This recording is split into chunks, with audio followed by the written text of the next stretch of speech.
yeah. Going to bed. Appreciate you being here. Gotta post the link. Do let me know if the music is a bit quiet. In fact, I can see it is. Yeah. Hold on a second. That might be too loud. Maybe there? Yeah. I want it quiet, but I don't want it impossible to hear. Yeah.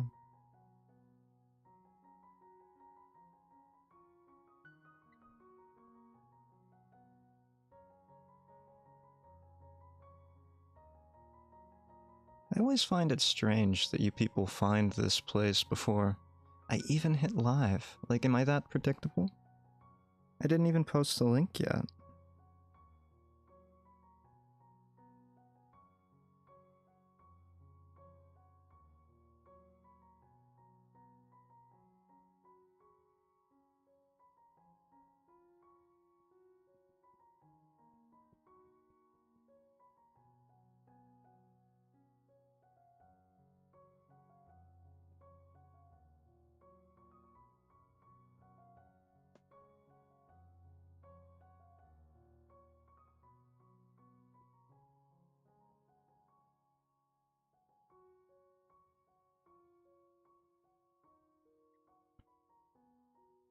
Yeah, it's quiet, but I hear it. You want it up a little bit louder then. Maybe like that. Yes, hearts. Kinda sound like a seal, don't I? Hearts.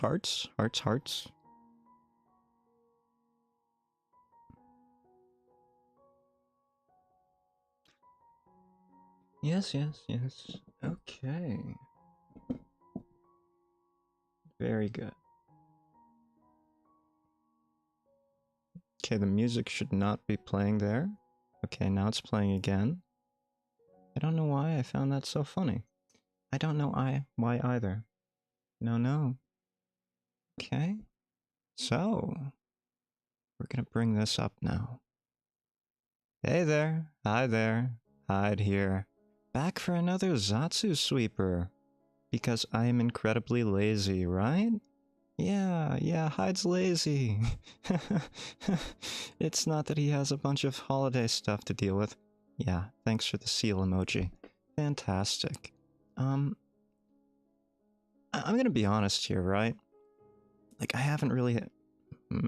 off to a strong start. I haven't really had time, like, free time in my schedule, to really write down any topics this week. I do actually have some fresh ones, like, I can talk a lot about what I've been doing in my real life. Yeah, that might be fun. But mostly, we're going to, if there's going to be any strange topics tonight, I'm gonna have to pull them from my notes. The notes that you haven't seen in weeks. And do you know why you haven't seen them in weeks? Because I keep referring to them every new Zatsu-Sweeper, right? I was advised early on that I should keep those secret. That way, if there were ever a week like this one, in which I did not get a chance to write anything new, I could just reuse the topics I already thought of. And there are some benefits to that. Like, I can just reuse things. That's an obvious benefit, right? But, there are some not so obvious disadvantages to that, right? That's definitely a bomb. And the major disadvantage is some of these topics might be weeks old, right? Like, I wrote some of these before my hiatus in November, right? Okay, it wasn't a hiatus, because I was putting out content, but I wasn't streaming, right? I wasn't streaming, so it was a streaming hiatus of sorts, yeah. Now, I do apologize for, a little bit of roughness in my voice. I'm still not over that sinus infection, right, that I've had since before. Oh, I don't know. Probably October. Yeah, I've had it since October. And it is finally getting better. I did consider recording that BFE script that I've had just sitting, just waiting. But, I didn't do that yet. No. And the reason for that is I still have a little bit of congestion. and there's a bit of croakiness in my voice, right? There is that little fry at the end, and I'm trying my hardest to not make that noticeable. I am. I'm gonna take a sip of my cranberry apple juice.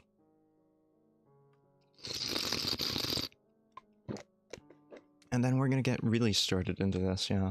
This was all waffling, right? I spent the first 4 minutes waffling. One of the first things I'd like to talk about is what's going to be happening on my channel for the next, I don't know, it's already the 18th, oof. In the next week or two, it's going to be pretty sparse, right? I'm just not going to be around.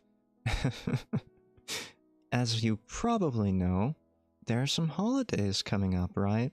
And, my family is big on holidays. I have family coming in from out of town, and I'm going to be expected to go meet them, right? That's just how it goes. Big families are like that. And that's fine, right? Because I do want to see my family. I do have a good time with my family for the most part. It's not like I hate my family, right? It's just, I won't be able to do things, right? I have schedules, I won't be able to meet things, or I won't be able to meet, like, work deadlines if I, do a lot of streaming, or if I do a lot of video content. So, I'm probably gonna put out some cut content, by which I mean things I'm too lazy to edit. That's probably what you're gonna get this week, and, I hope you enjoy it. I do have a lot of long content that I just have sitting there because I am too lazy to edit it. Like, I'm talking over an hour on some of these videos. Just one video, right? I have one that's 40-something minutes. I have one that's an hour and a half. I have, about 3 different 15-minute recordings of the same game. And, that one's gonna be a pain too, because I never beat it. I love cut content. Arf, arf, arf. Arf, arf, arf. Yeah, I'm glad you like it. It's going to be very minimalistic. I hope that's not a problem. Oh, I still have other games too. I have a really interesting one coming up. I don't know, maybe I'll put that out this week. I don't know. Maybe I'll put that out this week, and on Sunday, when I can't stream, I'll put out one of the longer... I won't be able to stream Sunday. Like, obviously. Sunday is going to be the peak of the holidays. My family is coming in on the 22nd, so from the 22nd to the 26th, probably won't be around. Apologies for that. You're gonna get clips, you're gonna get shorts. You might get something if I'm able to do some editing, I don't know. But yeah, the stream's not happening this week, or next week. Well, it's technically Monday, so it's not happening next week. A little known fact, right? The day of rest, the Sabbath, Sunday, is actually the start of a week, right? It's not Monday. Monday is only the start of the work week, yeah. For the longest time, like, Little Hyde did not know that. Little Hyde thought that, Sunday was the end of the week, but it's not. It's actually Saturday. We got very lucky there, and I say we got lucky, but we still got nothing. We've got nothing. Okay, there we go. That's exactly what we needed. Right. So I'm going to be out, probably late, and I won't be able to do much of anything content related. I do want to record a short cooking video. I don't know if I'll get time for it, but I do want to have a last minute, like, holiday cookie video. I have a very easy recipe for peanut butter cookies, and I made it myself. It uses oatmeal in an unconventional way, and I don't know. If I get time, I will record that, and I'll put it out probably like a short, like how I have the American Ohagi video. I don't know if any of you have seen that video from me, but the American Ohagi video is one of my favorites. because it's just ridiculous. But if I do record that cookie video, it's going to be a much more serious take, right? I don't want to make a fool of myself here, right? Ah, we have some really good luck today. I don't want to jinx myself, but I'm liking how this is turning out so far. Yeah. So, after that short, I don't really know what else I'm gonna record this week, if anything. I would like to get the BFE video recorded, if at all possible. I don't know if it will be, you know?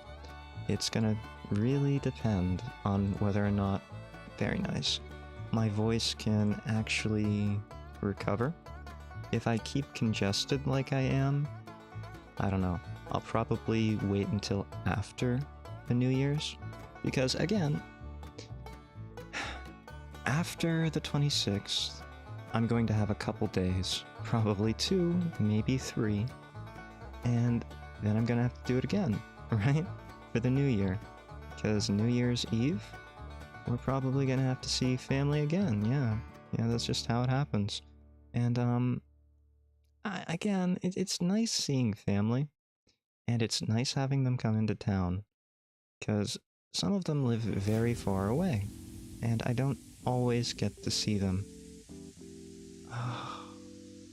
Okay, good. But again, it's kind of rough on me, right? Like, I'm doing this 2 weeks in a row, essentially, and I've stopped all alcohol intake. I just stopped drinking for, I don't know. I'm gonna say I'm going to... Okay, I can't say I've stopped entirely. I have had some sips of a wine I've been brewing, and I did have a glass of wine, a couple days ago. Otherwise, I've been pretty sober.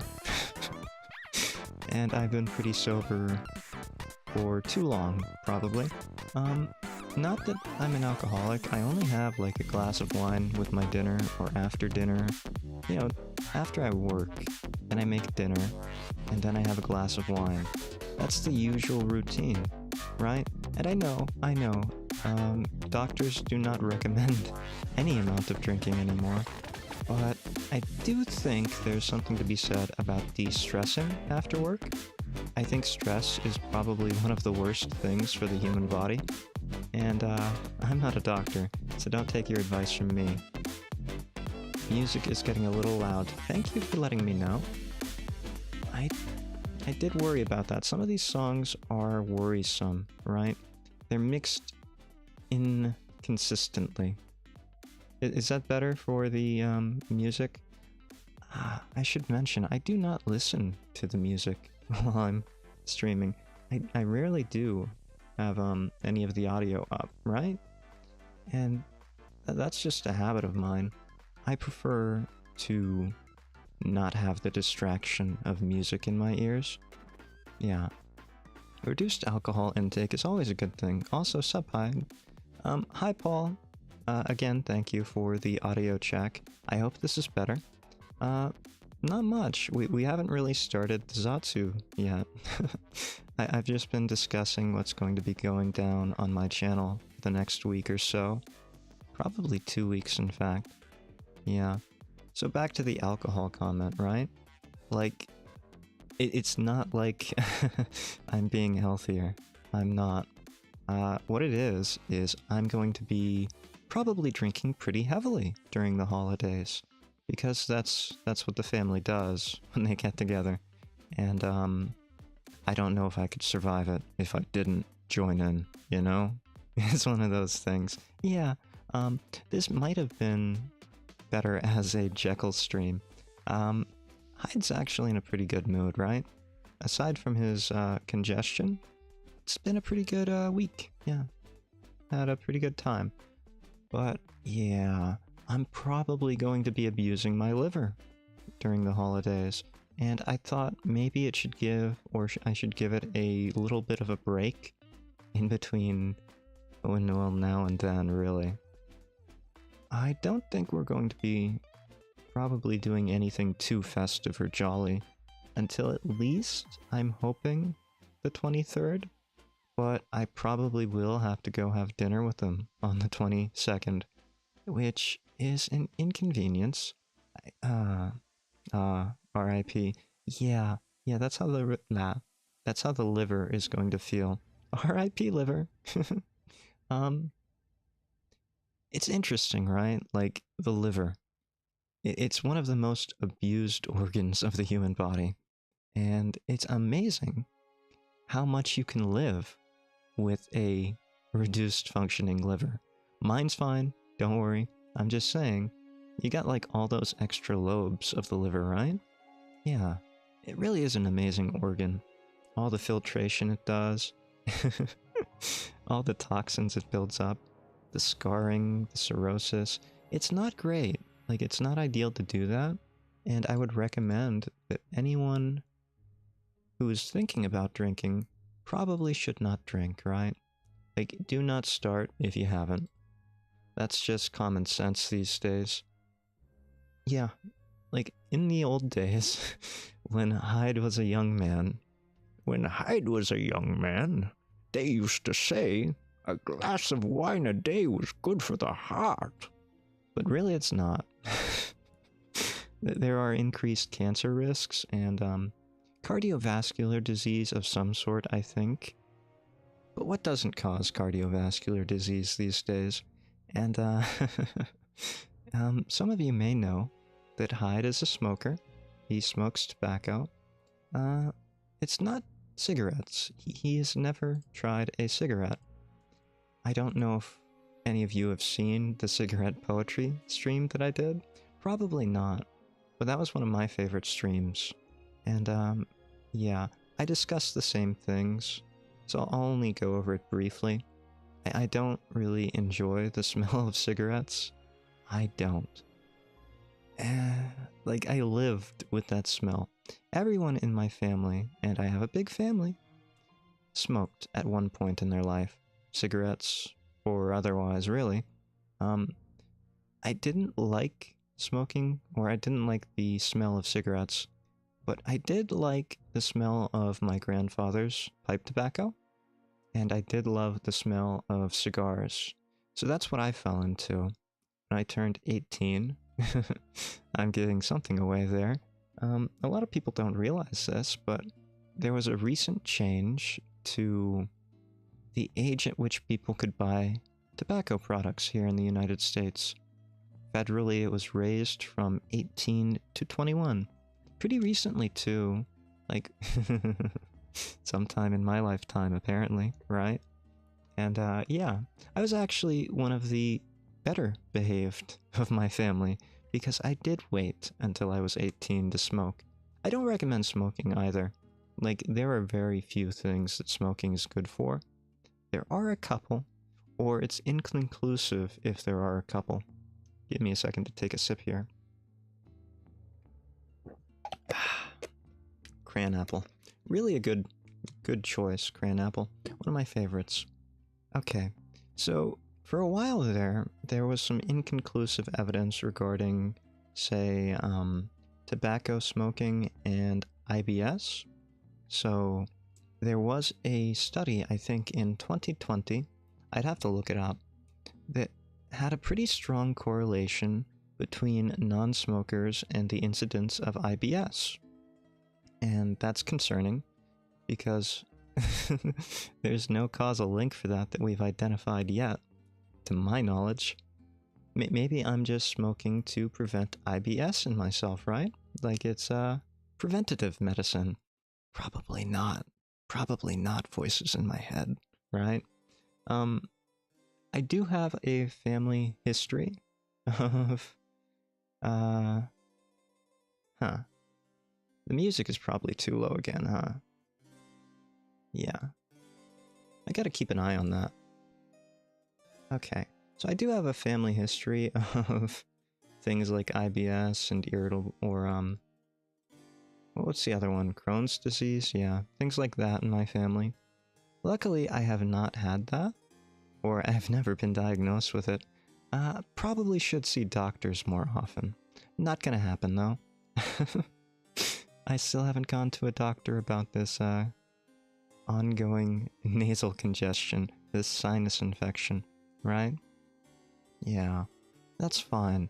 I don't think doctors, don't take medical advice from me. Like, Jekyll? He has doctor in front of his name, but I'm pretty sure that's just his name, right?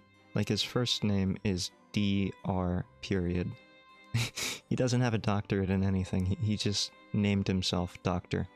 Yeah, Doctor, and then his middle name is Henry, and then his last name is Jekyll. Right. And Hyde doesn't even have that. Hyde does not have that at all, no. So do not take medical advice from either of us, especially Jekyll, though. Like, Jekyll, he's gonna try and fool you. I think we're gonna have to take another gamble here. I'm not seeing anything. We're gonna have to go here. Yeah, okay. That was a good start. Yeah. This might be a better start. So, I did want to talk about Christmas preparations, or... Hi, Iria. Nice to see you in chat, F. Yeah. Yeah. You came in at a bad time there, Iria. I had a very good start. The first Minesweeper game was going pretty well for me. Yeah. Not so much. Not so much now. This is a decent start. I might win one tonight. Probably won't. So don't expect much, right? Yeah. So now that I've talked about the plans for the week, I'm going to talk about what I've been doing for the last, I don't know, week and a half. So I'm sure a lot of you are in similar boats. How can he come at the wrong time? That hurts. Can I ban you from my chat? Probably can ban you from my chat. I haven't looked at that yet, right? I haven't looked at banning people from my chat yet. I just figured it would never be a problem. Obviously it's a problem now, right? No, it's fine. Yeah. He could have come while I was winning though, you know? Like, he could have been here while I was having that good run, and instead he came right at the ending of it. Worst possible timing, right? Or maybe it's the best, because he never had the false hope that you had, right? Yeah, the rest of you had false hope. I don't think I ever had hope. I don't expect to win. A lot of people, they say streamer brain rot or streamer IQ debuff, but it's true. Like, I was pretty arrogant when I started, right? I thought, oh, there's no way it's that difficult, right? No, I could do that better. I can talk, right? I never thought I could talk. Talking is way outside of my skill set, especially talking for hours at a time. Rambling for hours at a time, just letting your mind drift. I can't do that, right? Or at least I couldn't. I don't know if I can nowadays. Probably a little better. Very lucky? Very lucky. But yeah, I still have a few more preparations to do this week, so I guess, we're not actually going into what I've been doing yet. Yeah, a lot of you are probably in similar boats. I know we have a very diverse crowd here, and I know some people, even if they would celebrate the upcoming holidays, probably wouldn't enjoy it, right? Yeah. I'm in the same boat with that. Like, I never really liked the holidays. I like spending time with family. I like the food. I just think there are too many Hallmark issues, right? Like, it's become so commercialized that the best part of the holidays is, for me, not having to work. And, a little secret between you and me, I'm probably still gonna have to work on the holidays. Yeah. So, that's gonna be fun too. Really, the only thing I get to enjoy on the holidays is the food and spending time with the family I haven't seen in a long time. But it gets pretty samey after a couple days of it, right? Like, all they want to do is drink and play games. And I get it. Games are fun. And, there's a lot of variety in board games these days, right? True, the commercialization is real. Oof. Yeah. Big oof. Big oof. I think every holiday has been commercialized, at least in America. Like, we just came off of Thanksgiving, right? And what's Thanksgiving nowadays? Most people, like, they have no idea what Thanksgiving even is. Yeah, something about, colonists and natives getting together, exchanging things, and trying to survive. And that's the truth. That's the general gist of the holiday. And what do we do to what do we do to celebrate that? We get together, and we eat a bunch of food until we're sick. It's a very American holiday if you think about it. You can challenge them to Minesweeper because you've had 9 streams of pure practice now. That hurts my soul. That hurts my soul. Believe it or not, I'm probably one of the better Minesweeper players in my family, because no one else has been playing Minesweeper since what? When did this game come out? Like 1998, 1996? I want to say 98, right? And no one's been playing it since it went to the game store. Yeah, did any of you know that? I've probably discussed it a little in a prior Zatsu-Sweeper. But yeah, they commercialized Minesweeper. Now you have to buy it from the Microsoft Game Store. And Hyde is not about that. No, no, no. Hyde went to itch.io and got a Minesweeper clone. That's why we have Minesweeper Plus up here, right? Yeah, right there. Yeah. So back to what I want to do with the rest of my week. I have to make cookies, right? I am expected to make cookies. I usually make a couple different kinds of cookies every holiday season, as it were, and I have made 0 so far. I am running next to the deadline here, and I just didn't have time, I'm gonna be honest with you. It's not like... There are only so many times a day when I feel like making cookies, and the times that I've felt like making cookies, I've had to work. Like, it's just... There's no extra time. There's no motivation when I have extra time.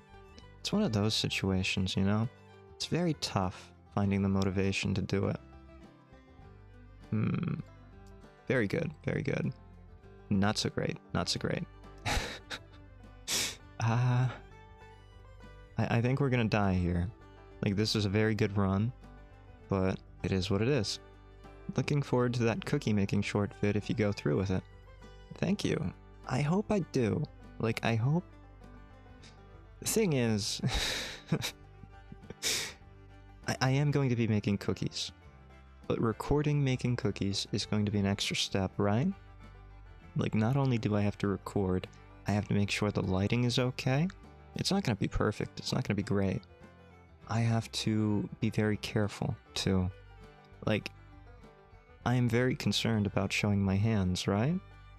And if I'm going to be making cookies, I might have to show my hands. I don't know how I feel about that. How about doing a baking stream like Kiara does? No. Too many risks, right? Like Kiara. I love Kiara, but no. I'm not risking my face like that. I'm sorry. Not happening. Oh, Paul, come on. Think about it. Do you know how risky it is to do a hand stream? Like, all it takes is your recording device to flop over, and there you are, doxed to the world, unable to undo it. I don't want to do that. I'm very skeptical of even showing any part of my body, right? Like, I don't think I have yet, and I don't really want to. I'll give you a little behind the scenes here. I've even cut out shadows from my hiking videos. Like, I do not want myself identified. That's why I'm a PNG tuber, right? I could probably be doing better if I would just show my face. I would probably have to invest in better lighting, though. And I don't want to do that either. Oh, the others don't show a video during a baking stream, just pictures every 10 minutes or so. True that. I could consider that. I don't think I will do that. I'll think about it. I'll think about it, but the likelihood is very low. Yeah. That's just one of those things, it seems like I would be juggling a lot, and the microphone would be an issue. Should I talk about my microphone a little bit? Yeah, I'll talk about my microphone a little bit. Like, my microphone is a dynamic mic, which is why it's probably too quiet for most of you. You probably have to turn up the volume quite a bit to hear anything I say, which is why, again, I keep the music in check a little bit. Yeah, let's take that down a little bit too. So, dynamic mics, if you don't know, they're not very sensitive to background noises, which is why I got one. There are a lot of background noises that you don't hear. And I know it's strange because you heard a lot of crickets in my earlier videos, but there are a lot of filtered out noises as well. Thumps, bangs, pipes creaking, a whole bunch of different things, right? Like I could live in a haunted house for all you know. Probably do. It might be haunted.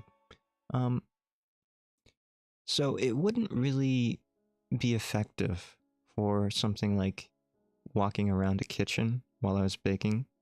Yeah. I would have to constantly readjust it with dirty hands. And I don't know how to feel about that, because I'm very careful about my microphone. I disassemble it and I put it back in its original packaging to make sure it doesn't get dirty or wet or anything. And I don't even like smoking next to this thing, right? Like, I keep it in a completely different room when I'm smoking. I think it's just a very sensitive piece of equipment, and I don't feel like replacing it. I've grown to actually enjoy this microphone quite a bit. I know it's a cheap microphone, but I think it has pretty good sound quality for what it is. I don't know what my voice actually sounds like, right? No one really knows what their voice sounds like. But, I think this one makes my voice sound okay. And I will accept that. I've been waffling because I don't know where to click, right? And I still do not know where to click. This one might be the best solution, right? Or maybe this one. Yeah, okay, that didn't do anything. Now we have a 1 in 2 chance of blowing up. Not ideal. With this one, it's a 1 in 3 chance. And of course we get the one. Oh, we were wrong. Right, of course we were wrong. That would have screwed us over in the end anyway. So there's that. So back to the cookies. One of the cookies I have to make is a very traditional cookie for Italians, right? It comes from a region of Italy from which my own family came, right? Haha, rip. Yeah, mocking me. What a smug face. Really am considering that ban option, right? Like, maybe just mute. LOL, yeah. Yeah. So my family, they come from a region where there is a very unique cookie. The cookie is often given away at weddings or engagement parties, and it's called a pizzelle. Now the thing about pizzelles is they share a root word with the word for pizza. And pizza, I'm pretty sure, is the word for round, and pizzelles has the diminutive L at the end. So it would be little rounds.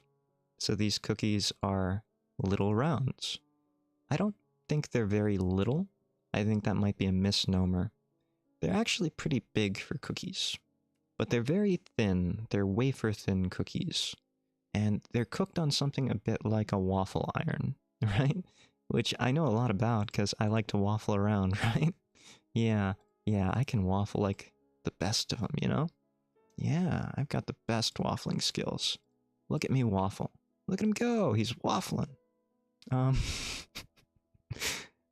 The interesting thing about pizzelles is they have a flavor profile that most non-Italians would not appreciate, right? It's a very strange, very strangely spiced cookie.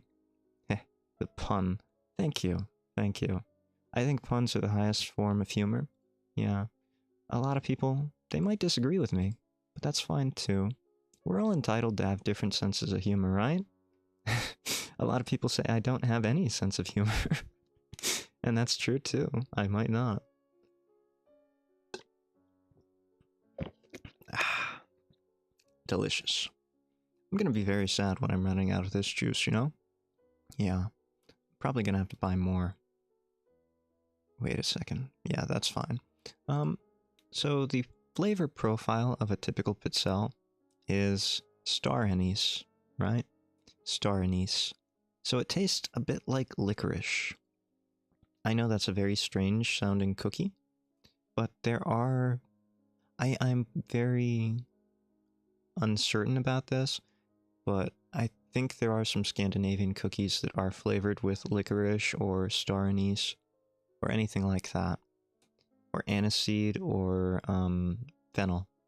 Yeah, I'm pretty sure there are spice cookies like that. And if you don't come from a culture that enjoys that kind of flavor profile, it can be a pretty odd one. It's very overpowering. You have to be very careful. Sparingly use it. It's not like vanilla, where no one's gonna notice if you put too much in. No. You will notice if you overdo the star anise. Yeah. Not ideal. Just like this lack of moves here. No, we got one. So, the other flavorings that are common for pitzels are any kind of citrus zest. And I'm a big fan of orange zest with star anise. I think it gives... Okay, some of you might not be Americans, but if you've ever had the breakfast cereal Fruity Pebbles, it has a picture of... Oh, this is, I don't know if any of you would be familiar with such an old cartoon, but the Flintstones? Like, yeah, it's the Flintstones post cereal. Yeah, very brightly colored little, I don't know, like, they look like eraser shavings, don't they? Like, they look like eraser shavings in color, in size, but they're made of puffed, I guess it was, barley? It's probably barley, right? Something like that. Barley, wheat, yep, okay. If you're familiar with that taste, that's what it tastes like when you combine star anise and, orange zest. So I imagine Fruity Pebbles are actually flavored like maybe lime zest. It's slightly different, yeah, but it's in the same ballpark. So if you like Fruity Pebbles, getting some traditional pitzels, because they are, again, wafer thin and crispy, they're pretty similar. Like, I've even considered crushing some up and putting them in milk and seeing. I haven't done it yet, but maybe I should, right? I think it'd be a lot of fun to try that out and see how it goes. The only issue is I feel like I would get very... Oops. I would get very ill if I tried that. Sounds like my kind of cookie. Yeah, like, a lot of people get scared. They don't like the taste of licorice. They don't like star anise, and I get it.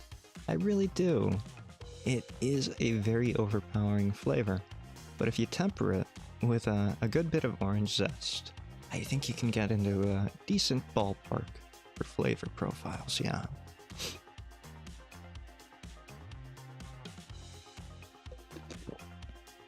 Now, the other cookies I typically make are less Italian, more American. Some years I make no-bake cookies, because I'm apparently the only one in the family who knows how to make no-bake cookies. Like, you just follow the directions. If you've never made a no-bake cookie, a no-bake cookie is essentially, you make a candy syrup, and you get it to a softball stage, right? Now you can do that with a candy thermometer, or you can just follow the directions and boil it exactly how long it says to boil it. Yeah. Now, I can do it by eye, and if you do it right, your cookies turn out moist and fudgy. If you do it wrong, they turn out dry. The major components of a no-bake cookie are, if I remember correctly, milk, butter, sugar, and then cocoa. That's your base. That's what you put in to make your candy, or yeah, your softball stage candy. And then when you're done with that, you mix in vanilla, oatmeal, and then peanut butter, right? I'm pretty sure that's it. You take it off the heat and then you mix those things in. And you stir and you form that into little tablespoon-sized lumps. And you let those cool in the fridge. And when they cool, they should harden into a fudgy consistency. They're a very easy cookie to make. The only risk is overcooking or undercooking.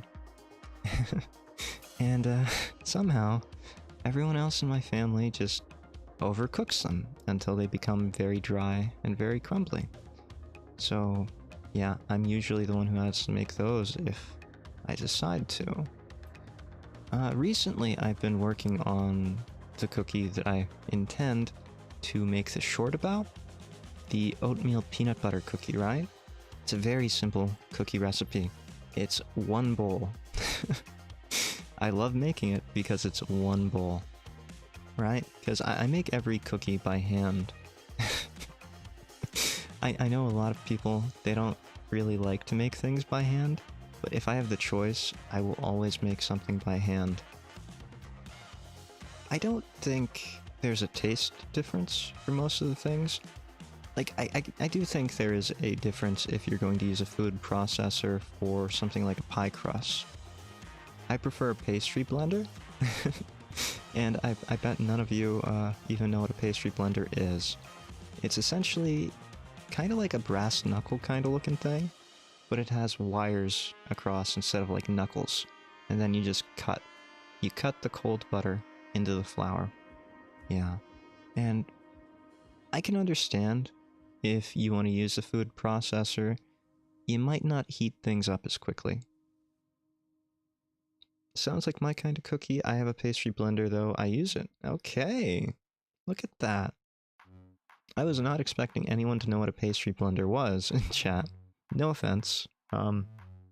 It's just a very specific tool, right? Like, you don't need a pastry blender for a lot of things. You only really need a pastry blender if you need to cut cold butter into things. And even then, you can use a food processor with cold water, and you're fine. 90% of the time. I do think that the pastry blender, it gives it a bit more of an uneven texture, which creates more flakiness, right? Like a food processor, you run the risk of getting everything homogeneous, and when it's all homogeneous, you'll end up with a homogeneous end product. All of the little gaps left by the melted butter, that's what butter does in a pie crust, by the way. When you mix the butter into the flour, what happens when it bakes? The butter melts, and it leaves an air pocket. And that's why traditional pastries do not have other leaveners.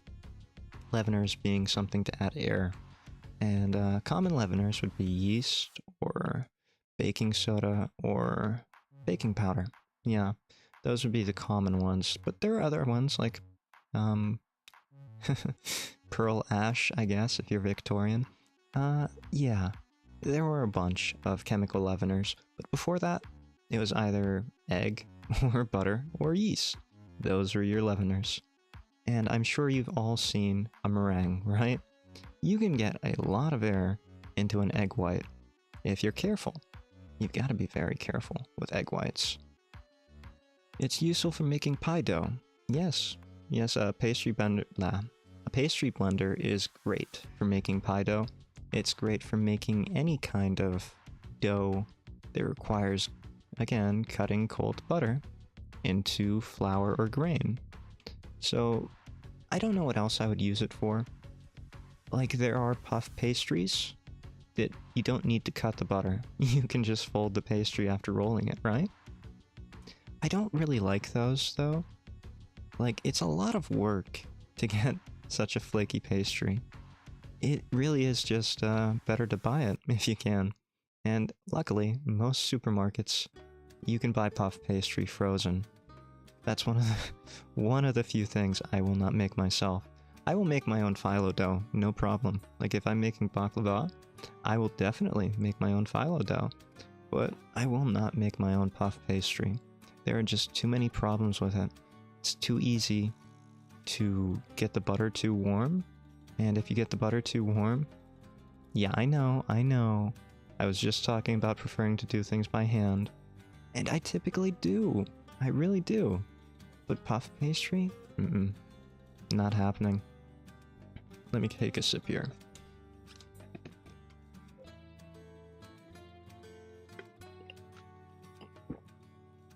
Mmm. Delicious. So, let me take my notes and see what we have. Oh right, I was gonna talk about what I've been doing, right? Yeah, okay. No, I was talking about cookies. Stick with it, old man, stick with it. Okay, so after the peanut butter cookies, yeah, I typically make biscotti. Biscotti is one of my favorites, right?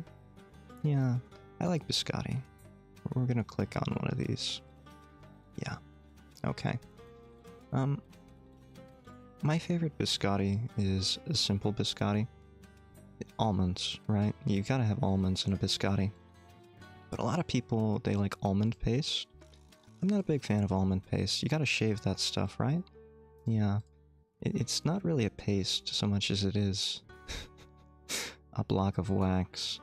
And a block of wax isn't really conducive to cookies, you know? The one you tweeted before. You know, you might be the only person who's actually looked through my old tweets. A lot of people don't know this, but my Twitter account is a lot older than my YouTube activity. Okay, that's not true. Like, my Twitter account was made after my YouTube account, but my YouTube video creation is much more recent than my accounts, either of them. Yeah, another sip.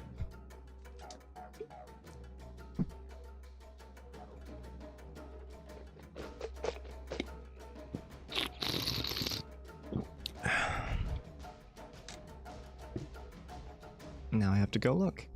Didn't know that. You make me sound like a stalker, you pinned it. I pinned the, Sonolite picture. I didn't pin the Kiara baking or Kiara chocolate picture. I don't think so. But yeah, that stuff. Oh wait, no, you pinned the Sono one, exactly. Yeah. I did... I did enter the, Kiara Art Challenger chocolate thing, and she roasted me. She absolutely roasted me. Why did you make biscotti? What would make biscotti? You didn't make biscotti. You probably just added chocolate. Ah, Kiara. Yeah. No, I actually made that biscotti. And I do make that biscotti pretty much every Christmas. Yeah. In fact, I make it so often that I pretty much... Yeah, I make it at least once a month. And it usually lasts a couple weeks, right? I'll take a piece of that with coffee in the mornings. Over toast, yeah. Because toast is the usual breakfast. I get the biscotti when I want to feel a little extra fancy for the day, you know? Yeah. We were talking about my, biscotti. But let's talk about... Let's finish the story, old man. About my older account, right? So, this account, I made this YouTube account specifically for watching VTubers. Like, I did not want that watch history associated with my actual account. Which is funny, right? Because this is now my actual account. It's my everything account, really. Like, my other account, nothing there. Bare bones. Even the channels I used to like most of them, they don't produce content anymore. So there's no point in having a second channel. Like the first channel, really. But it is associated with, let's not go there. So this account is associated only with VTubing. But it's also got, now, like a bunch of music that I liked, and a bunch of other VTubers' content that I like. So, in a way, this kind of became my main account. But it's also at least 2 years old. And I've only been making content for, what, Oh no. No, Myth is what, 3 years? Yeah, this account was started for Myth, when Myth came out. Hololive Myth, for those of you who don't know. Yeah, that's at least 3 years, maybe. Oh god. Oh god, the realization setting in. Oh god, no, I can't be that old. Oh, the pain, the pain.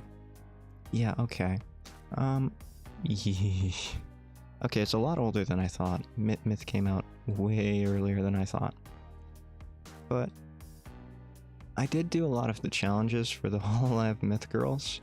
Some of them are on this account, and some of them are not. But the associated Twitter, absolutely. The associated Twitter that I have right now, I think the oldest content I have on there is the crying Aqua face. Do you guys know the meme about Aqua from Konosuba? I only got into Hololive since Advent, so all of Hololive before Advent are old to me. Oh, Iria. Oh, that hurts my soul.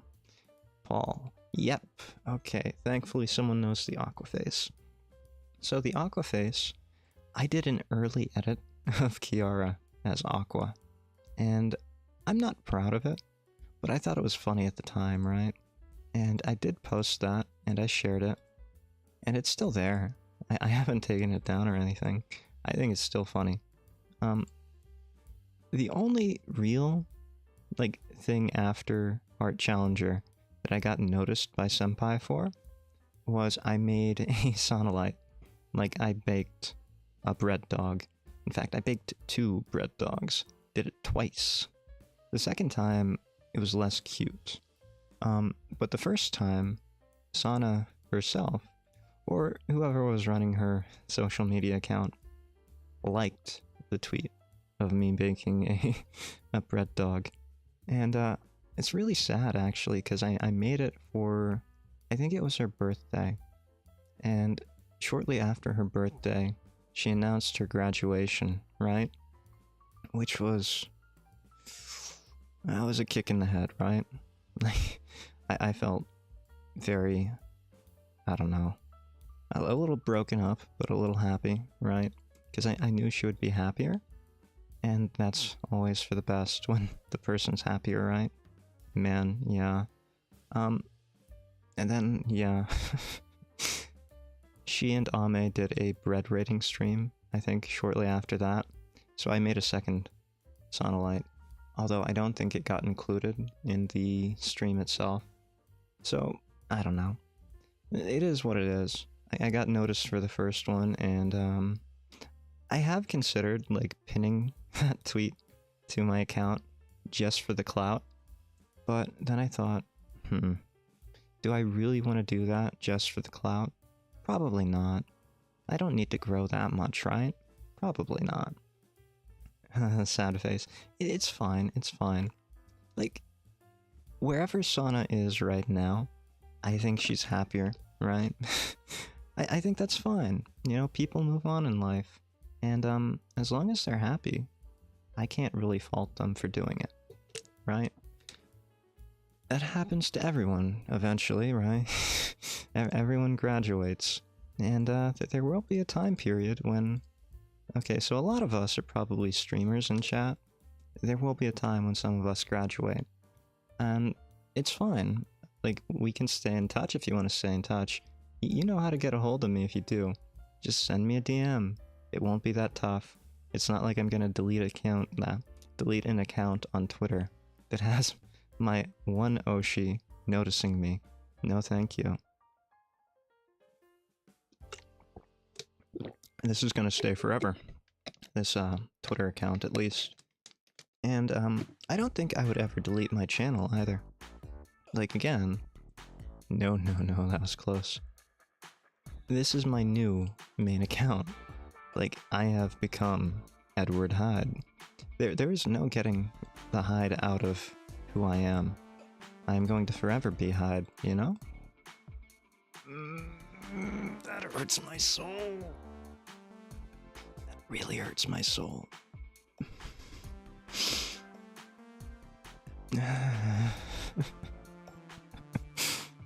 R.I.P. Yeah, okay. I think that was our chance. Sad. Happy face. Yeah, yeah. You certainly look sad. You certainly look sad. Uh, no, okay. So now I've talked about pretty much all of the cookies that I wanted to. We're gonna get into the actual planned content for the stream. Doesn't that sound fun? And the major topic this week, if you read the description, was the holidays. And we already talked about what I've been doing for the holidays, except for one thing. The shopping. The commercialized aspect. Because even though I hate it, I would look like a curmudgeon. Should have muted. Sorry about that. A curmudgeon or a Scrooge if I didn't actually buy people gifts, right? And I am a bit of a curmudgeon, but I'm not really a Scrooge. It's not like I hate the holidays. It's just I hate what the holidays have become. So as long as we celebrate in the traditional ways, and I'll tell you about that in a bit.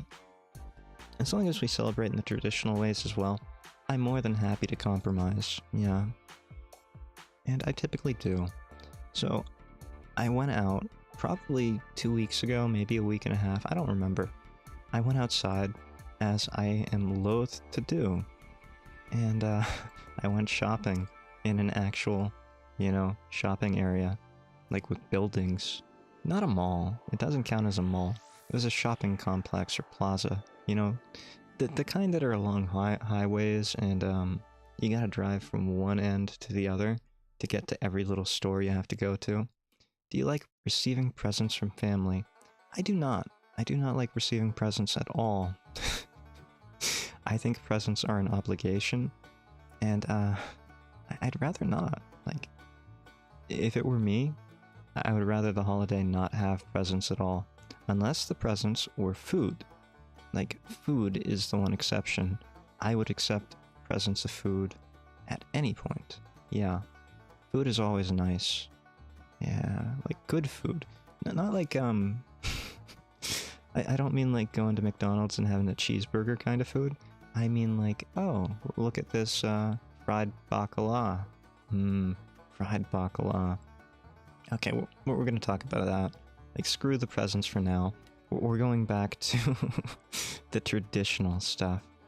So, the Italian-American tradition, or the build-up into what you could call Christmas Eve, there is a feast of fishes, as it's called, the Feast of Fishes, and there are traditional fish dishes. That's tough to say. Fish dishes. There are traditional fish dishes that you are supposed to make on and before Christmas. Well, Christmas Eve. On and before Christmas Eve, yeah. And we kind of just lump them all together on Christmas Eve. And sometimes we add fish that are not traditional, like fish dishes. One of them I think is supposed to be an octopus pasta of some sort. I can't remember. It might have been a clam pasta. I don't like either of those. Like, I'm sorry. I don't mind eating octopus. I don't like it in a creamy sauce. And I really don't like clams in general. Let me tell you why I don't like clams for a real quick second. When you eat a clam, what do? You open up the shell, and you eat the entire clam. Yeah, you don't clean the clam. The digestive tract is still in the clam. You are eating the clam's digestive tract. And that's not something I want to do, because clams are filter feeders. And even if they come from clean waters, you're still eating their digestive tract. No thank you. Like, maybe if you dissect each clam and you remove their internal organs, maybe I would consider it, yeah. Octopus pasta sounds wild. It really isn't. Like, there are clam pastas. There's an entire, like, sardine pasta? Oh, yeah. Like, basically the entire sauce for that pasta is sardine and olive oil. And that's it. Maybe some garlic. It's not bad. Like, you'd be surprised how good just fish and pasta are. You ever have a fish sandwich? Like that's grain and fish. You ever have fried fish? Grain and fish. Pasta and fish? Grain and fish. Extra nutrients? Extra chance of getting parasites, of getting sick from bacteria and stuff from the guts. Yeah, no, I'd rather not. And also heavy metal buildup, pollution, toxins. I don't really like any kind of filter feeder. Like, filter feeders are just not ideal for eating, I'm sorry. Parasites? You mean tummy friends? Yeah, they have a party in your tummy. And then they go lower, and then they go throughout your bloodstream eventually. I'd rather not, you know? Like, I admit that I do like my hamburger pretty rare. But most of the parasites in beef, they can be ground up, right? Like, even the insisting ones. Insisting meaning they make a cyst. Okay, a cyst is a hard shelly buildup in the muscle. And some parasites do that. They insist in the muscles. For beef, most of the parasites in beef are so large that they would be ground up at the fineness of whatever they use to grind up ground beef.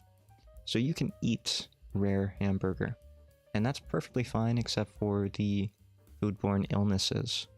But when we're talking anything else, like some parasites get so small that you really can't do that. Like, rabbit. Rabbit has listeria. And listeria is pretty small, right? What else? Pork. Pork has trichinella. Trichinella is pretty small. So even ground pork, not safe. Those things insist. And trichinella is probably one of the worst for foodborne parasites. So do cook your pork thoroughly. That would be my advice to you.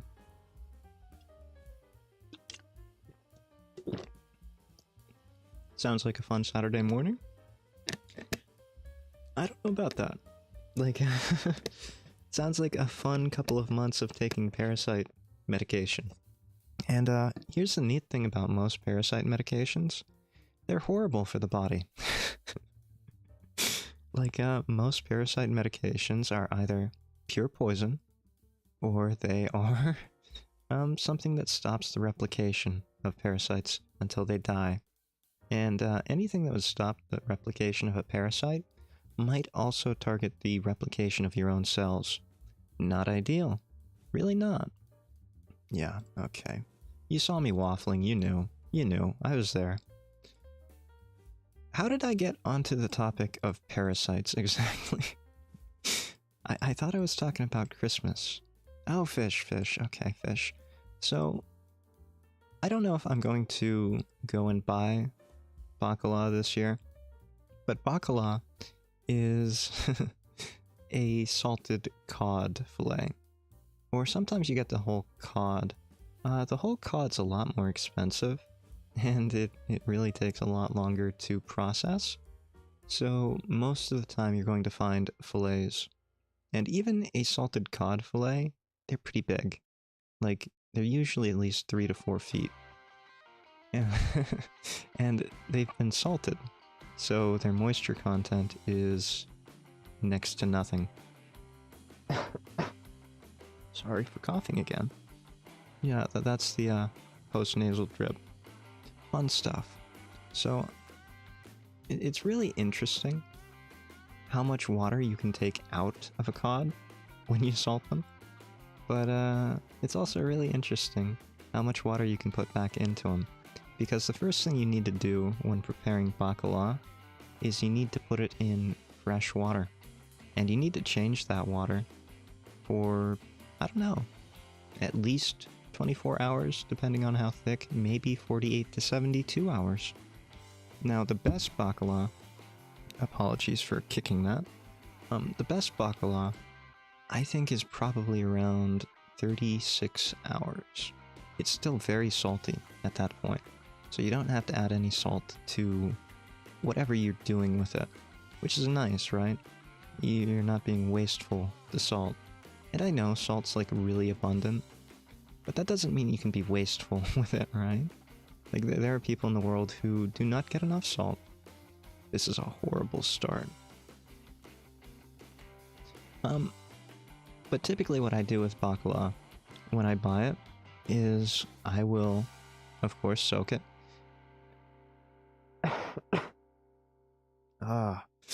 Not dying on stream. No, I'm good.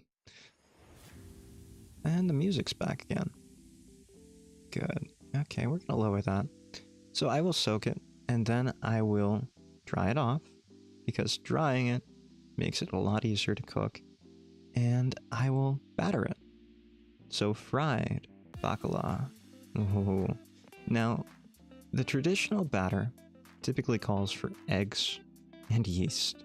So it's not like a beer batter, and it's not like a crispy, like, I don't know, in the UK they have these things like fish and chips, right? I think you guys know what fish and chips I'm talking about. Chips would be French fries here in America if you don't. So fried fish like that, no. That's a very thin batter. The batter on traditional baklava is supposed to be very thick, and it's supposed to be airy because of the yeast. But because it is yeasted and it contains eggs and fats, oh man, it takes forever for that stuff to rise.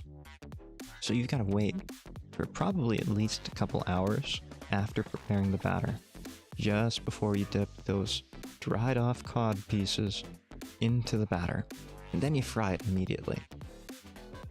I don't think it actually takes that long for frying it to cook it, and I don't know if you even have to really cook it, right? Like, it's salted cod. You could probably bite into it, and if it weren't leather, you could probably eat it. I don't know if there are any parasites in it. I hope not, because I've definitely eaten undercooked baklava. Not my own, mind you. I do not make it every year. That kind of thing switches between the family members, right? So, really, you gotta be able to trust whoever's cooking. And, I probably really shouldn't. Yeah, figured. There are a lot of bad cooks in my family, right?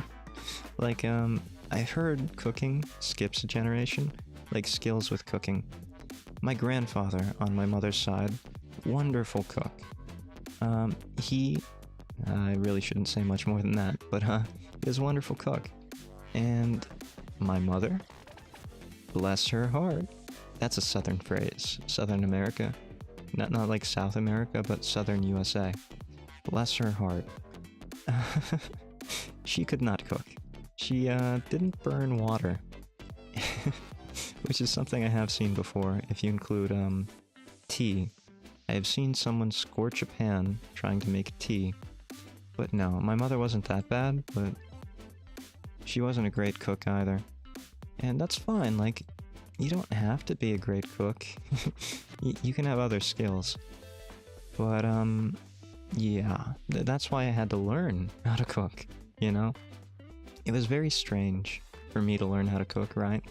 Because neither my father could cook, nor my mother could cook. My father was blessed in a very Italian family, and everyone could cook. Everyone from that generation could cook. Even the men could cook. Although they would only cook specific things, the men could cook. And they could also make wine, and they could also grow things in gardens. So it's not like their food was ever really bad. But that's something we've gotten away from, isn't it? We stopped really growing our own food, we stopped making our own gardens, we stopped learning how to cook. Now we rely on others. I think that's sad, but I'm getting way off topic here. Yeah. We were supposed to be talking about the Feast of Fishes, right? And, I think we're way off now. Yeah, we're way off, and I'm waffling, and I'm tangenting. So, we're gonna get back on topic. One of my favorite dishes is, bagna cotta. And bagna cotta is essentially just an anchovy garlic dip made from anchovies, garlic, and olive oil. And you pour that over vegetables, right? Now, the way my family does it is a bit different. We have a rather unique version of it. and we don't add garlic. So it's just anchovies and olive oil and butter. Yeah. And it's very salty, it's very oily, and we dip things into it rather than pouring it onto things. So we would dip breads or vegetables into it, and we would just soak up the oil, and we would soak up all the scum at the bottom, like all the brown scum made from the melted butter or the browned butter fats. No, that would be browned butter solids. The browned butter solids and the anchovy pieces, because they disintegrate, right? Like a lot of people, they would worry that anchovies wouldn't disintegrate. But if you get a Caesar salad, like Caesar salad dressing has disintegrated anchovies in it already, right? I really need to mute my mic when I do that. I apologize. I don't usually cough like this on stream, but again, I am getting over something. Still. So yeah, that's my favorite. That's my favorite fish dish. I always make that, and I am always the one to make it. Which is strange, right? Like, I don't know if you've ever gone over to a relative's house during the holidays and then immediately been put at the stove and told to make something, but it happens to me quite a bit. Like, it's kind of funny how often it happens to me. What's your favorite thing to dip into it? A lot of people like artichokes. I don't like artichokes. I prefer celery hearts. So like the leafy parts of the celery, that's really the best thing. The leaves kind of allow you to scoop up some of the anchovy paste at the bottom, and I think it fries up nice in the hot oil, because you keep this hot. You keep it over a low simmer. Yeah, it's really good. The pepperiness of the the celery heart, especially the celery heart, it really complements the oily, savory umami-ness of the fish, right? Like, without something that was fresh, you would just get nothing but salt.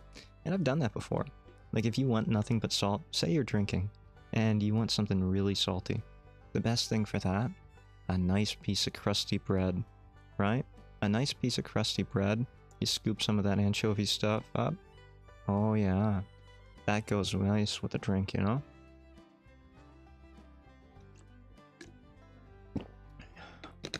You don't want to... Here's the thing though, right? Because it's hot, and you're dipping it into it. With the bread, you have to be very careful. If you ever do this at home, kids, remember to let it cool before you bite into whatever you dipped in there.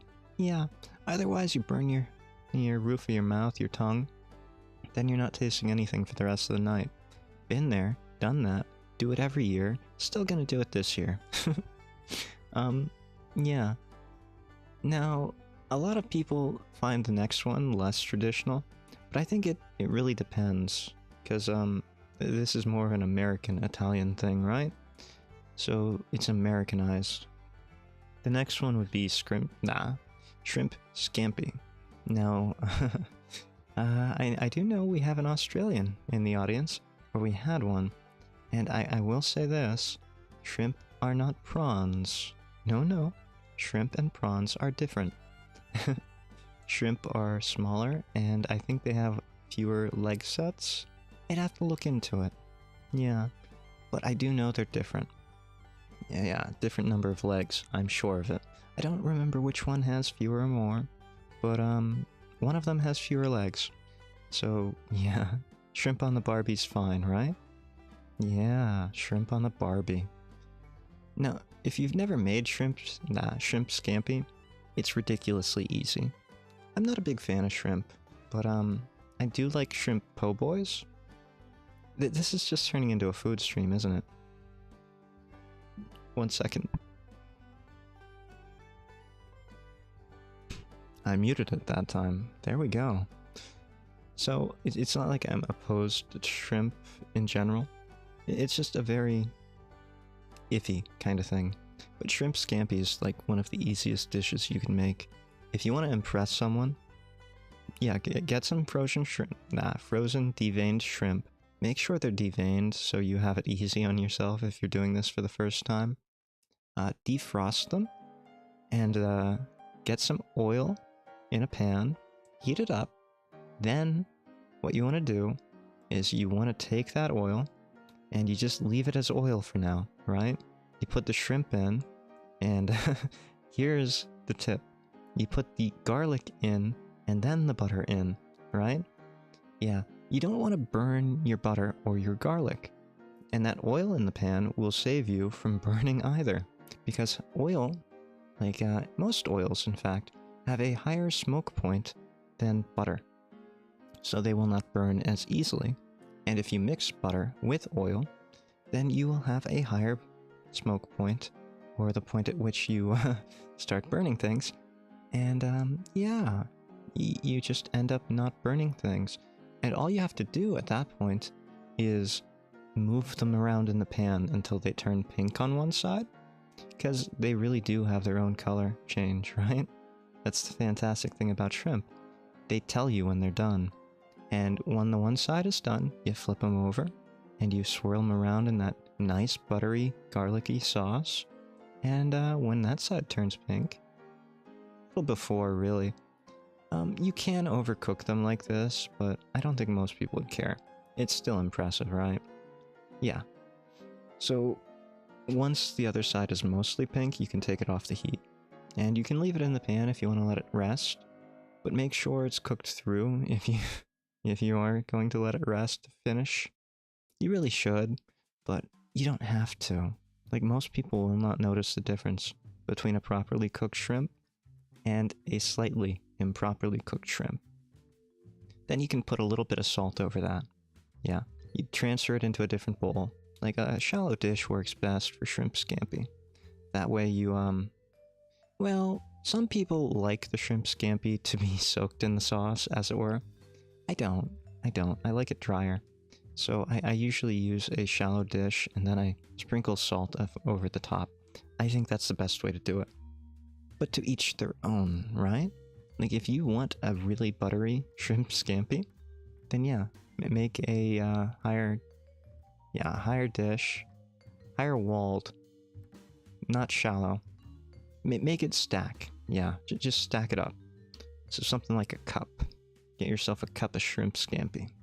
Yeah, not ideal in my opinion, but you can do it that way. Again, it all comes down to taste. And we are still stuck. Oh. Okay, fantastic. So now I think we finally talked about what I wanted to talk about. That was not 7 fish dishes, but do forgive me. I do not feel like talking more about food, because I'm getting hungry, you know? You ever have that problem, like you're talking about food, and then you suddenly get hungry for something? Like, I don't want to go upstairs and make myself a bagna cotta kind of dip, just because I'm hungry for it. I don't want to do that. It is like 3 a.m. for me. I do not want to be making or disintegrating anchovies into a paste just because I'm hungry for it. So yeah, no, we're done with that talk. I'm not going to my kitchen. I think I just doxed my room layouts a bit. That's fine, you know. People know that there are different floors. I'm sure I've said it before.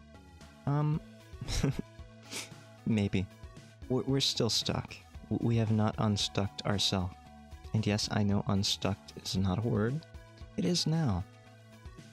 So I'm going to talk about the thing that I've been not talking about for the last, 30 minutes? We spent an entire hour not talking about anything on my list. Okay, well that's fine. That's fine, like, it's the holidays, and there's a lot to talk about. So I'm gonna talk about the gifts I've been buying.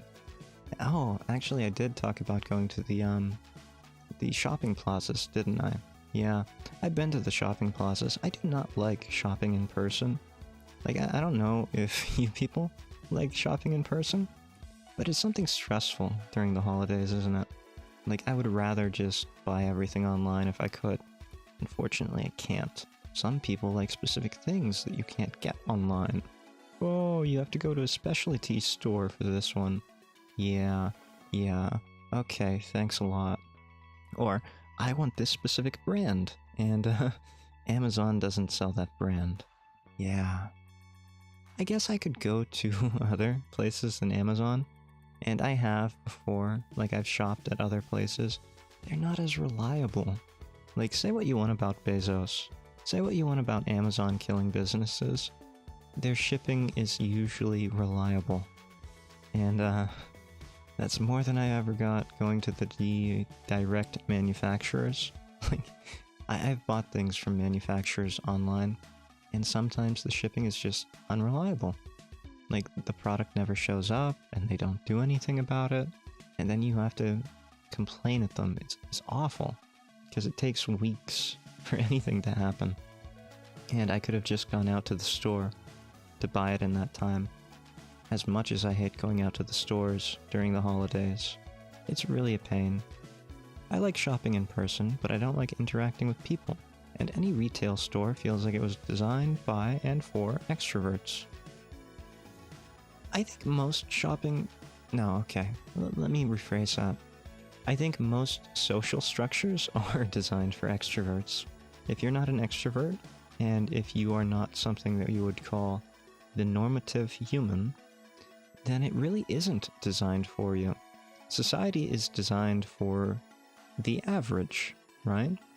It's designed for, ironically, something that may not exist in reality. Isn't that fun? Like, let me give you an example of how an average could not exist in reality. So, when I was growing up, one of the common phrases about the American dream was to have a family, a white picket fence, a dog, and 2.5 children. Because 2.5 children was the average number of children that families in the USA at that time had. Now, it's almost impossible to have half a child. I know, I've tried. So, that's an average that doesn't really exist. And unfortunately, society is built for such averages that don't really exist. They kind of make it modal, in a sense, but it's still designed for an average. I don't really want to get too far into social structures, because I think that would lead us into politics. And Hyde really does not want to talk about politics, but I will say, that's always dangerous, right? I don't want to talk about politics, but I will say... Yeah, maybe I shouldn't. I will say I agree with you. Yeah. I will say I agree with you that it is more extroverted biased than not. And that's just because society is built for extroverted processes of social cooperation. Yeah. So even if you weren't an atypical or anormative person, and I'm not using those as pejorative terms, no, I literally mean the statistical terms of anormal or atypical, not being the norm. Yeah, even if you were the norm, it wouldn't matter, because society is all about cooperation. Yeah. So I'm sorry if you don't have a place in society because of that. I am painfully empathetic to that position. Yeah. You've tried, what does that mean? I assume you're talking about the half a children thing. Well, you really can't have a half a child. Like, I did it once, and I realized I don't have half a child. I have two halves of a child, right? That's what I mean. You always end up with an unexpected result.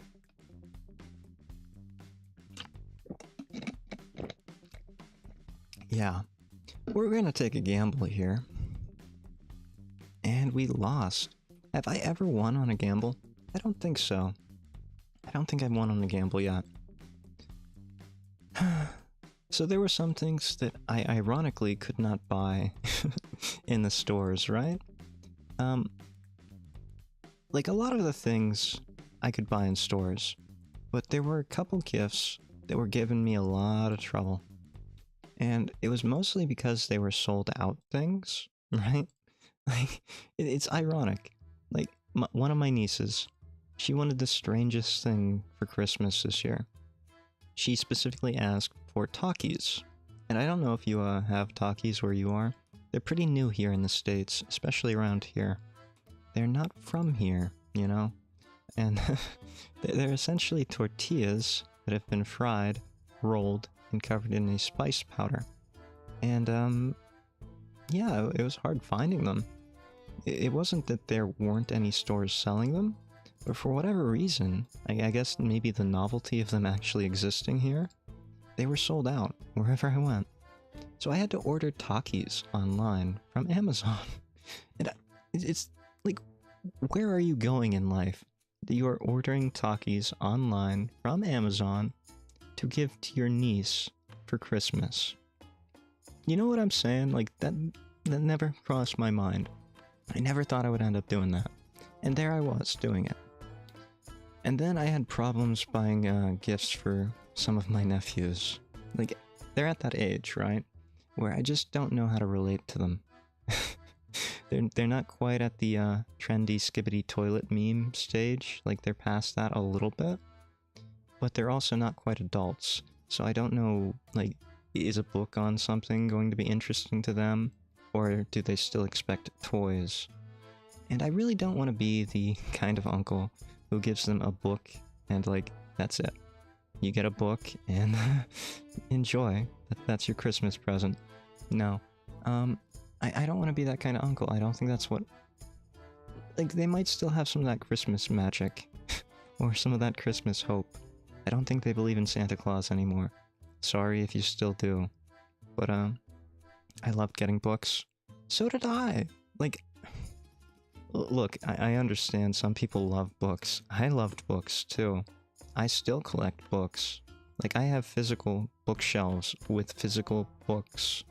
But I also have a Kindle. The thing is, I don't think they're the type that read. Hold on a second, I need to cough.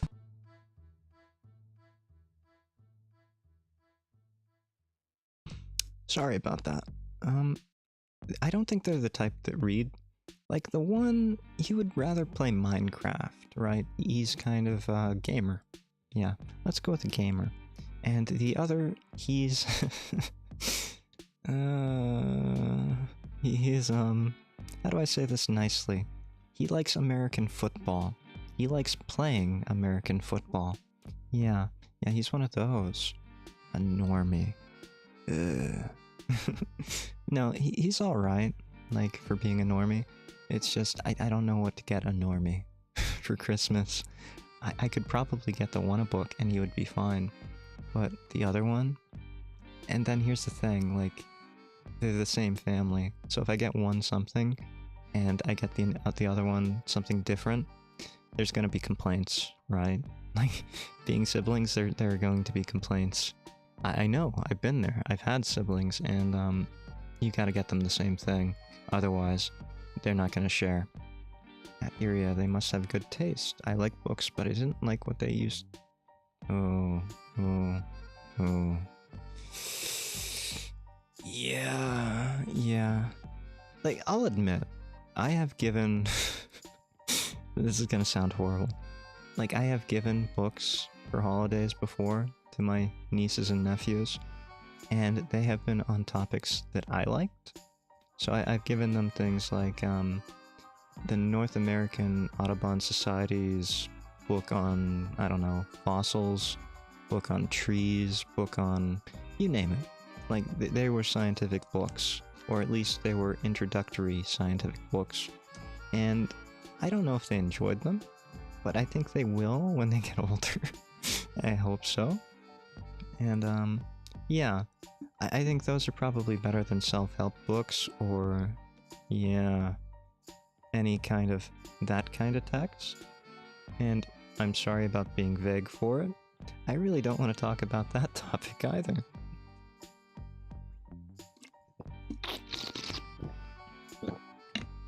History books and National Geographic subscriptions. That's something you don't see a lot of nowadays, right? Like, whenever I used to go to the dentist, they would always have a magazine shelf, right? And on that magazine shelf, they would always have National Geographic.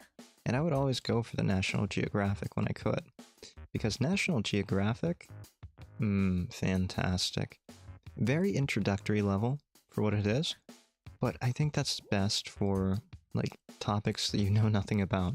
And even if I do know a bit about science, I do not know enough about science for all of the topics of science, right? That there are definitely some fields of science where my knowledge is a bit suspect, yeah?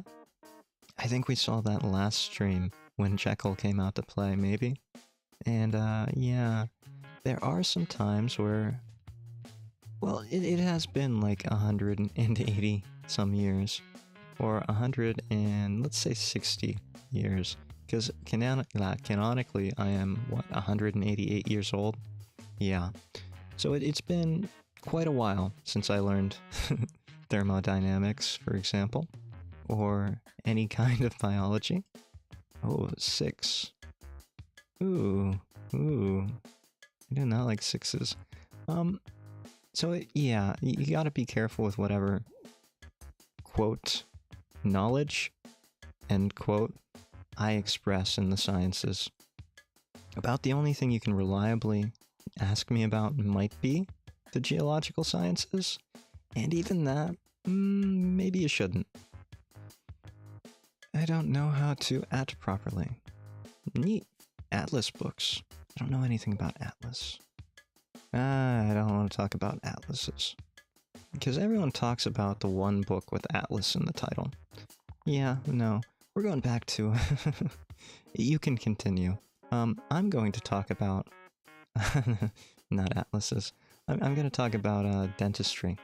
Because I think dentistry is fun. A lot of my early videos have me... Hold on, I need to cough.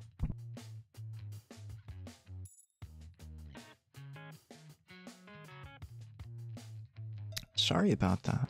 Again, really bad tonight. It has nothing to do with the smoking, I'm sure. A lot of my earliest videos have me kind of against dentistry in a way.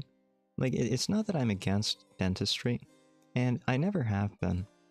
I do think people should go to the dentist regularly.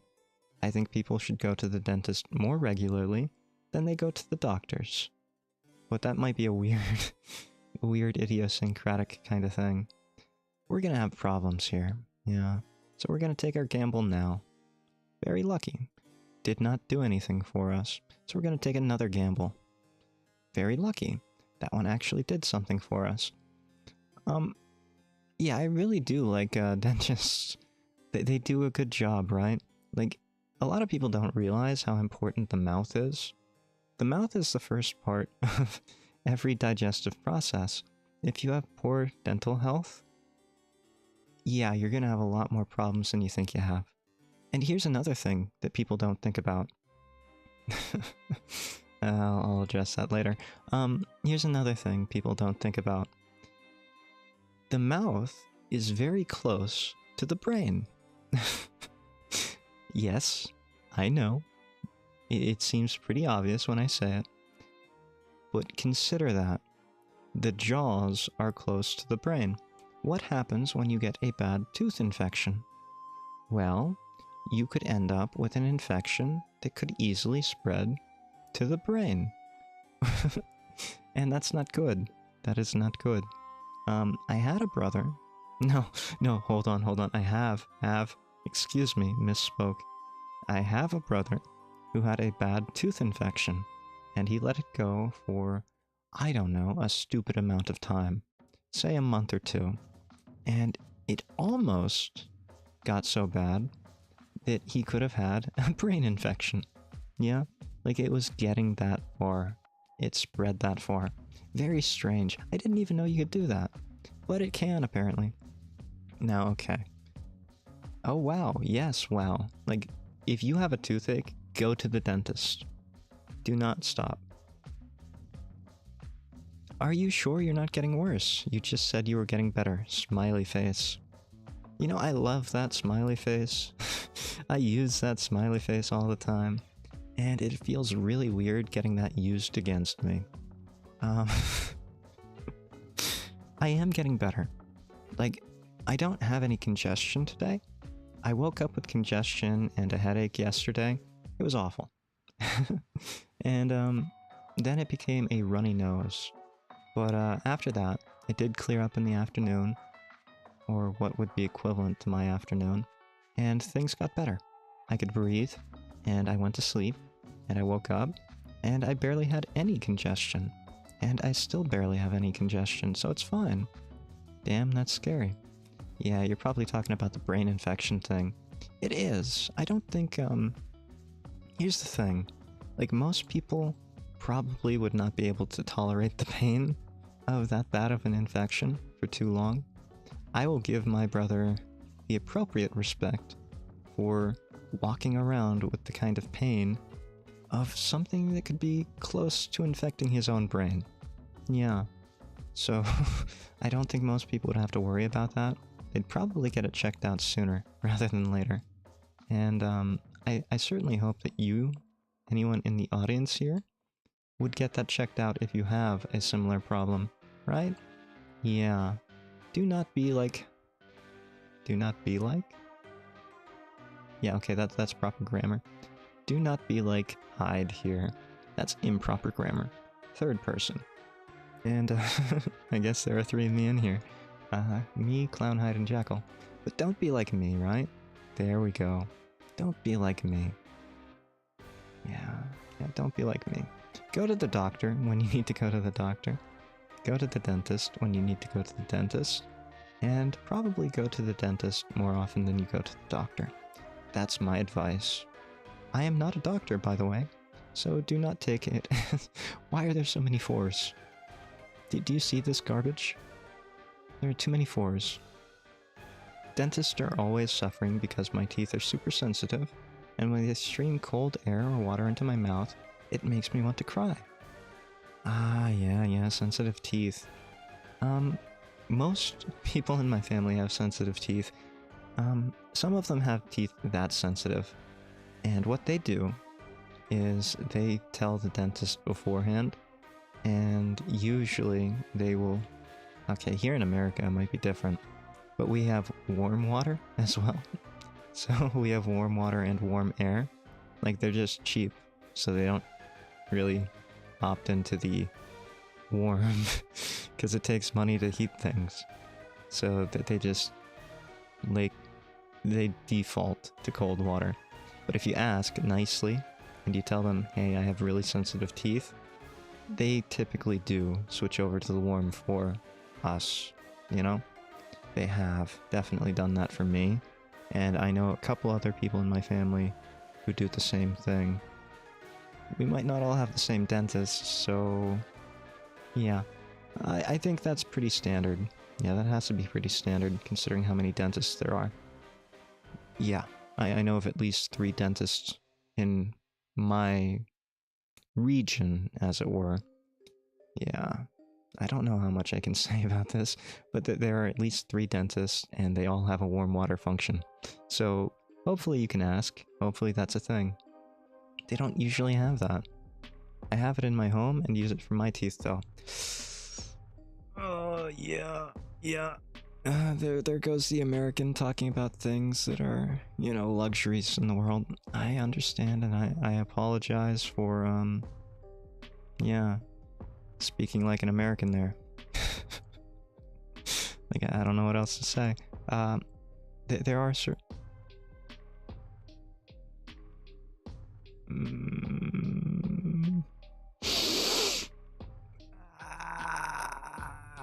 the pain. That wasn't even... that wasn't even... Okay, I need to breathe for a second. That one hurts. F. Yeah. F in chat. There are certain luxuries here in America, and I definitely do take them for granted. Like, just because there are 3 dentists that I know of here in America that have warm water and warm air, doesn't mean the rest of the world does. And I recognize that, and I recognized that before I said it. but I still said it anyway. And that makes me look like the what would you call that? I don't know. Ignorant American? That's fine. So close. How absolutely tragic. Winky face. You know the difference between a tragedy and a comedy? It's where you end the story, right? That's a famous saying. I don't know who said it. I do know the saying though, and it's pretty famous. It might have been Shakespeare, if Shakespeare existed at all. Like, no one's really sure if Shakespeare was one person, right? There are always new people every year coming out of the woodworks and saying, no, Shakespeare was 3 men in a trench coat with a ruff on his neck, right? And I don't know if that's any I don't know if that's true or not. Like, there is some solid evidence that maybe some of Shakespeare's plays were not written by the same person. Maybe Shakespeare was a pen name by a troupe of people. Hard to say. Like, we don't even have any signatures of Shakespeare. The only signatures I'm aware of that might be attributed to Shakespeare, I think, are symbols, like X's, right? I don't think he ever signed his name as Shakespeare. Don't quote me on that. That might be apocryphal. In fact, I might be making it up. I don't remember. It's been a long time since I've studied Shakespeare. Although I did read... Oh, hold on a second. I don't think it's purely luxury, but also need. Water temperature fluctuates a lot more where you are than other people, so it just never became a widespread need to be part of most homes. That's true. I don't know, though. Like, I don't think we have warm water because there are temperature fluctuations. I think it's purely luxury that we have warm water, yeah. I do think it's purely luxury. A lot of homes in, England, for example, they have 2 different water systems. Yeah. So, they have a warm water system, and they don't drink that. Because the old homes in England, that system is not potable water. That system uses some less than potable means, right? Like, the piping's bad, the piping is iffy, and the heating's weird. And so they use cold water for whatever they need for cooking. It's very inconvenient, I think. Americans have it a step better. Like, we can drink our hot water from the tap because it's running on the same system, and it's really only the heating that changes. Yeah. Very nice. Oh, whenever I visited to the US, I always found the water too cold to be usable for any kind of bath. Yeah, I said for, like, eating, right? Are you drinking your bath water? I don't, Don't answer that if you are. Like, I don't want to know if you're drinking your bath water. I'm going to assume that, like most people on the planet Earth, you do not drink your bath water. Do not correct me if I'm wrong. Please do not correct me if I'm wrong. Yeah. So I do think it's a luxury. What was I talking about before we got into this luxury talk? I think it was a pretty interesting topic. I can't remember it. William Shakespeare. Yeah. I recently reread, and by recently I mean in the last couple weeks or so. Weeks. That's recent, right? Like, geologically speaking, a week is less than a blink of an eye. It's like a millisecond in deep time comparison, right? Yeah. No. I recently reread A Midsummer Night's Dream. Midsummer's Night Dream. Yeah. That's a tough one to say. It's not as easy as Romeo and Juliet, is it? I gotta say, it was about how I remembered it. And that's neither good nor bad. I enjoyed the fairy scenes the most, again. And, I'll tell you what. That, play at the end for the king. The troupe of amateur playwrights. I didn't understand what was so funny about that when I was a kid reading it. But now, I thought that was a hilarious ending. Like, everybody was ribbing them.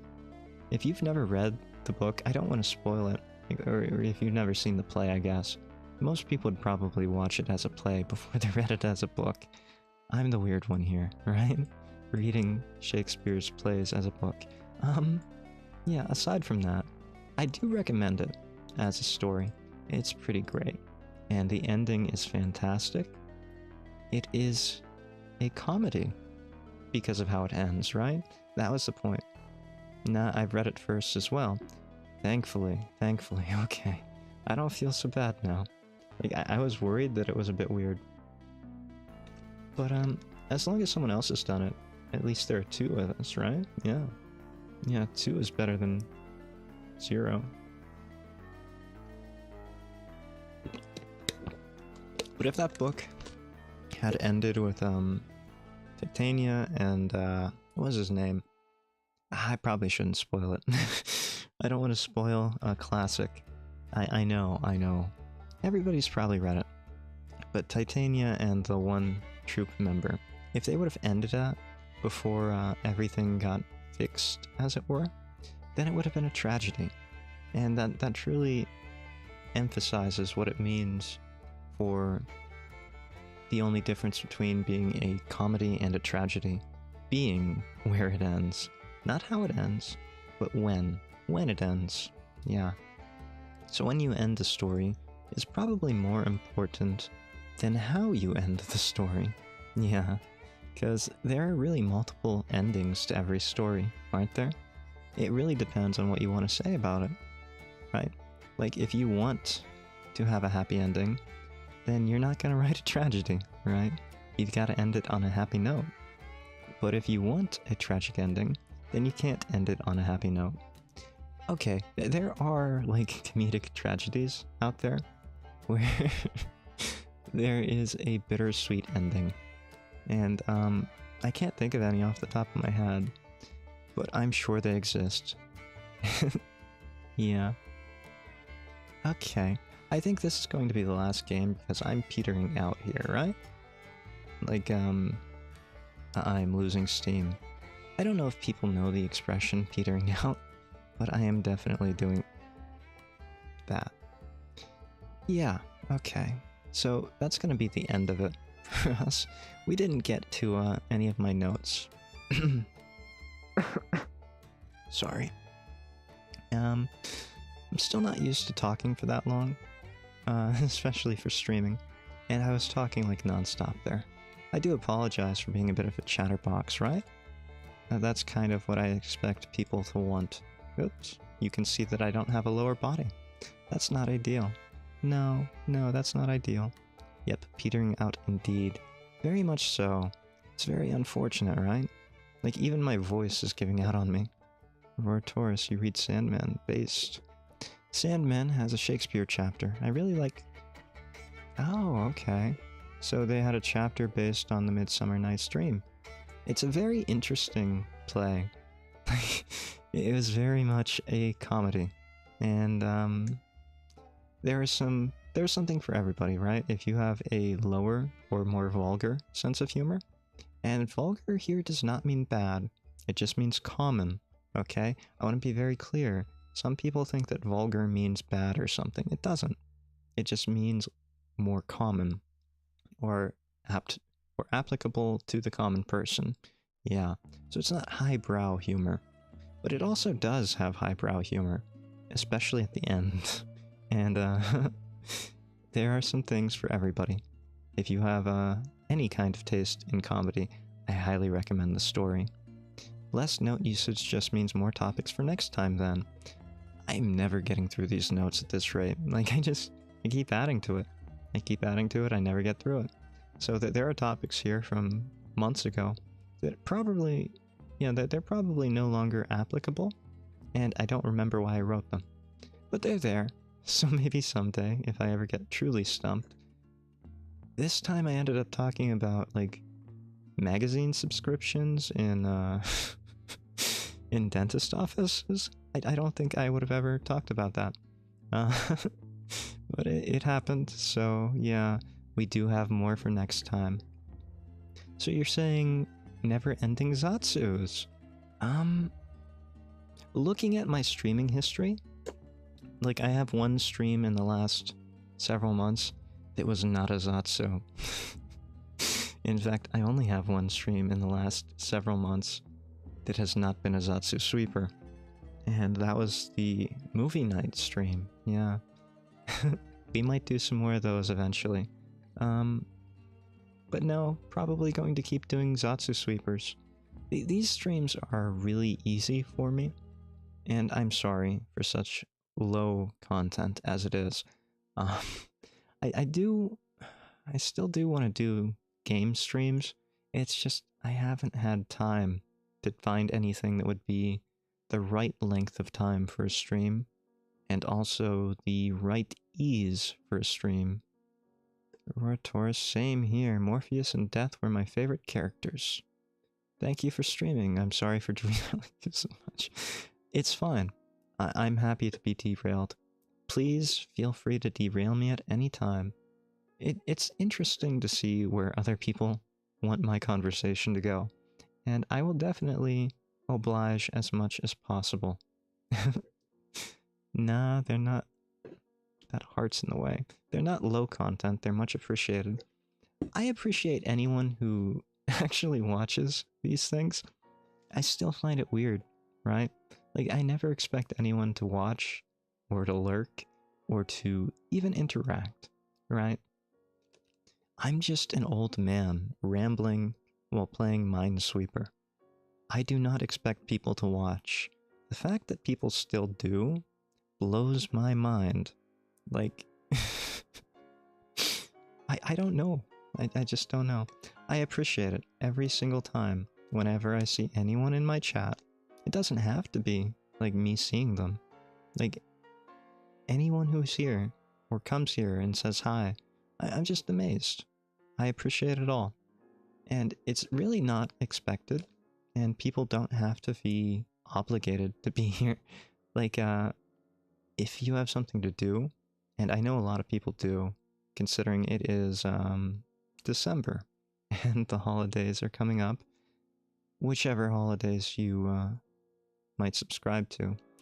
I guess a lot of people in the world don't even have the New Year in January, right? They celebrate the Lunar New Year, and that's fine too. But there are holidays all over the world, and there's a large part of the world where there are significant holidays coming up. And I appreciate everyone for stopping in, despite that. Yeah. Yeah, that's always nice. It's not low content, it's very interesting to hear you talk. Okay. I appreciate the words. I do. I don't know. I'm glad people like the content I put out. It makes it worth putting it out there. It makes it worth streaming. When, for the longest time, I didn't really see value in streaming. I really just thought, videos are probably better. 9 out of 10 times, videos are better. But there's something about these streams, like with the interactions, it does make it different. It makes it different content from what I'm used to putting out there. Yeah, so I think I'll keep doing them, especially if people keep watching them. Yeah, that's the way life goes sometimes. That's life. That's what it is. That's Life is one of my favorite Sinatra songs. Highly recommend it if you like Sinatra and have not heard it. I don't know what you're doing with your life. Yeah, this was fun, but we're gonna call it here. I really appreciate you all coming. Yeah, it was good. I think we'll do this again next time, probably, after the holidays. But for now, I love you all. Hyde out.